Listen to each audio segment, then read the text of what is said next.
In today's video, I'm going to teach you how to enter or import investment income in TurboTax. To get started, open Google Chrome and sign in to your TurboTax account.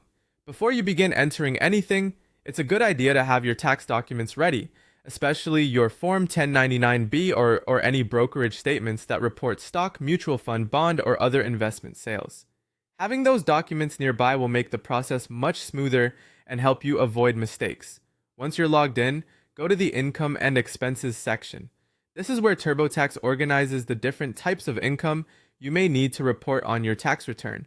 If you have wages, interest, dividends, or self-employment income, those categories will usually appear here as well. But for this video, we're focusing specifically on investment sales. From within Income and Expenses, look for the Investments and Savings category.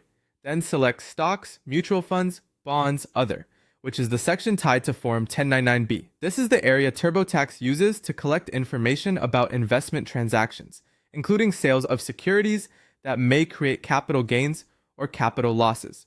Choosing the correct section is important because it helps TurboTax calculate your tax treatment accurately based on the information you provide. At this point, TurboTax will typically give you two options for getting your information into the return. The first option is to import your data directly from your broker. If your financial institution supports import, this can save a lot of time and reduce manual entry errors. You'll simply follow the prompts, select your brokerage, and connect your account as instructed. Make sure the imported information matches your tax documents once it appears in TurboTax, since even imported data should always be reviewed for accuracy.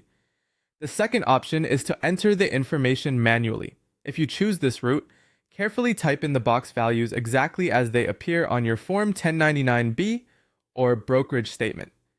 Pay close attention to numbers, dates, and whether amounts are reported as gains, losses, or adjustments. Even a small typo can affect your tax results, so take your time and double-check each field before continuing. Once your information is entered or imported, review everything one more time to make sure it looks complete and accurate.